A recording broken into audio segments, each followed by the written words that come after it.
UNC gets the easy dub on the road, beating Virginia Tech 91-59. Dion, this is a game that going into it, we sort of expected it to be lopsided. Carolina now caps off a 6-game winning streak before they play Duke this upcoming Saturday. Got a lot of good production across the board. I believe 4 players scored in double figures, if I'm not mistaken. Yeah, you had RJ Davis with 15 points in this one, Drake Powell with 13, Van Allen Lubin with 10, Seth Trimble 17, Ian Jackson 19, 5 players in double figures. Just an offensive onslaught, but again, this Virginia Tech team is really bad. That was like one of my main takeaways is this roster is like truly abysmal, but what'd you see in this game?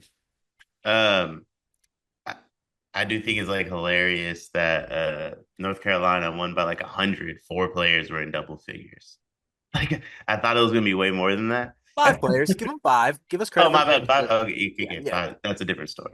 Um, Virginia Tech's season is as dead as North Carolina's aura. And I want to congratulate North Carolina for being the ones to bury them. It was a special performance. I mean, I've been saying it about North Carolina and Indiana lately. You're getting these flashes where it's like, hey, this is kind of the team we thought they would be. That's a little bit of what we're seeing from North Carolina. Or a 5-game win streak at this point. 6 game. Oh, hey, hey, hey, banners will be hung. Hey, you need Ceilings hey Dion, how many games do you need to win straight to win an NCAA tournament? For North Carolina, it's probably 10 because you got to include the ACC tournament. Fair counter, fair counter. No, but I'm with you though. You are seeing flashes of what we thought this team could be. Again, like I do struggle with reading too much into it because it's like this Virginia Tech is essentially an A10 roster. Like if they were wearing LaSalle jerseys, I wouldn't think anything different of it. This is like I thought they got pretty good looks at times against UNC, and it's a credit to Mike Young. Like he runs good actions. The way they do a ton of screens, a ton of off ball movement. And that is like Carolina's big issue still is they get caught on screens, whether off ball or on ball. Sometimes it looks like they give up or don't fight through. Even Seth Trimble, who's like one of our better defenders, a couple times he loses his man coming off of like a pin down or something like that, and it leads to an open three. But still, the story of the game for me was like Carolina offense in this one. They had 24 assists, which was a season high, 15 made threes, which like that's the only I think that's the second or third time under Hubert Davis's tenure where they've hit 15 threes in a game. Um, so I mean it's good to see them handle business. And yeah, like you were getting at, there are these flashes where you see why they were a preseason top 10 team. You know, you see the vision with the guard play and with the depth on the perimeter and this like up and down attack that can spread you out and get guards going downhill. Yeah, I mean, you get a little bit of what we hoped they would be, and maybe a little bit of glimpse in the future. Like I said on the preview, we have a lot of stability under Hubert now. 6-game win streaks. That's something that was nothing to write home about there. You know what I mean? Like that's something to be very proud of. So you get to see a little bit of what the future looks like for North Carolina. It's special. You get to beat Florida State and Virginia Tech within a 2-week span.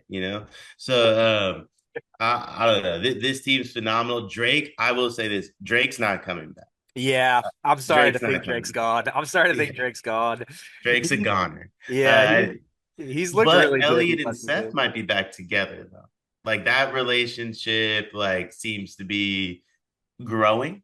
Winning kind of cures everything, even if the wins are against, like I said, Florida State and Virginia Tech. Uh-huh. Um, but Drake's definitely gone. He I think he's gonna be closer to a first round pick than than returning to North Carolina at this point. Yeah, you might be right about that. On that note, can I okay, well one, we have to talk about Ian Jackson. You want to know what Ian Jackson is shooting from three over this 6-game winning streak? Well, okay, so we did this with RJ, or no,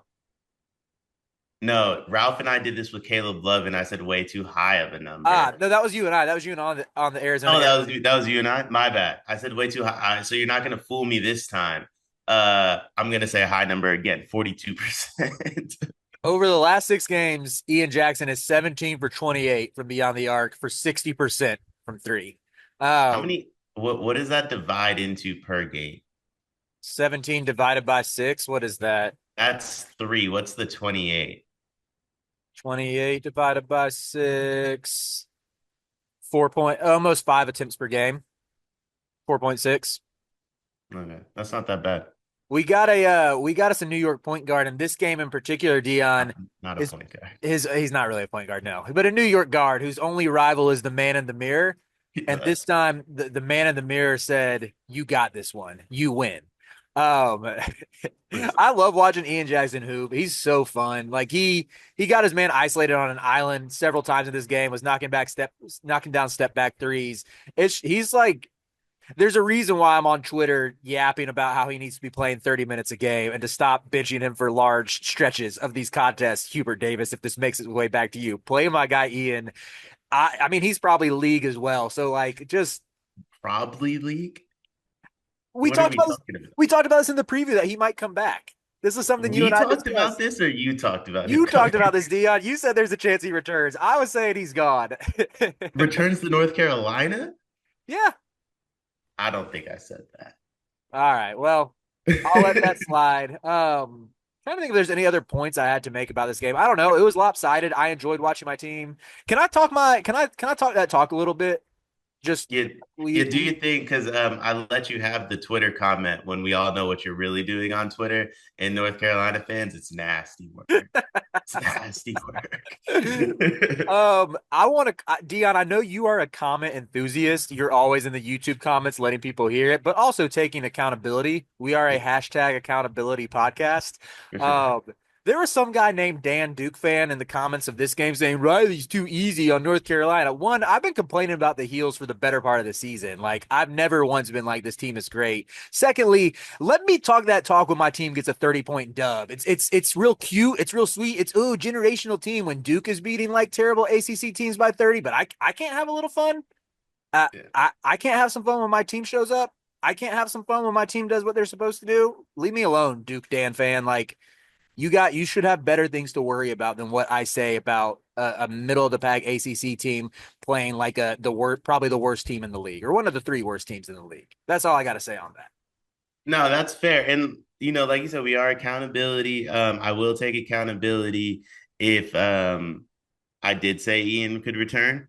I will say this. I have said this a few times. I don't think Ian Jackson to me in the NBA, like you're talking about like a Jalen Green type of player. And I don't know if I say that complimentary. Um, but I just wanted to go over some teams that Duke's beaten by 30 or a large margin. North Carolina, that's one of them. So I think that's the biggest difference here. To where people aren't letting you talk your talk is because one of the teams that they just demolished was your own team. Hey, I don't want to say it. I'm going to say it anyway. Just don't be surprised. Don't be surprised on Saturday. Don't be surprised. If you guys beat Duke on Saturday, I'll take back my 10 game comment and lower it to 6 for what it's worth. Okay, okay. I still don't think they're going to beat Duke, but don't No. don't just don't be surprised if they do. If they do, it's because Cooper Flag is obsessed with the idea of playing basketball at Cam Boozer in college, and I don't understand why. But if they do, it's because Cooper Flag's decided he just needs more than 1 year at Durham, North Carolina. Probably right. Never say fun win for Carolina. If I can get up a little more propaganda over the 6 game winning streak per Bart Torvik, they have the fourth best offense in the country. Don't remind me who they played during that stretch. Just take that stat and run with it. Uh, I'm not ready to. I'm not ready to say we're back, but yeah, I'm not going to go that far. It's been fun though. I've been enjoying myself. So appreciate you, Dion, for hopping on for recapping this game with me. Real quick, Yeah, go get your last word in.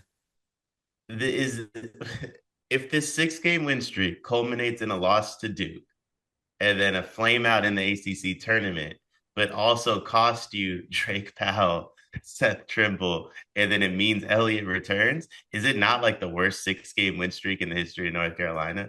Pretty good point. If it doesn't result in a tournament berth and you lose Drake Powell out of it, then yeah, it's ultimately pretty meaningless. But it's not meaningless in the sense that like I've enjoyed watching my team play basketball, and I have not been able to say that many times this season. So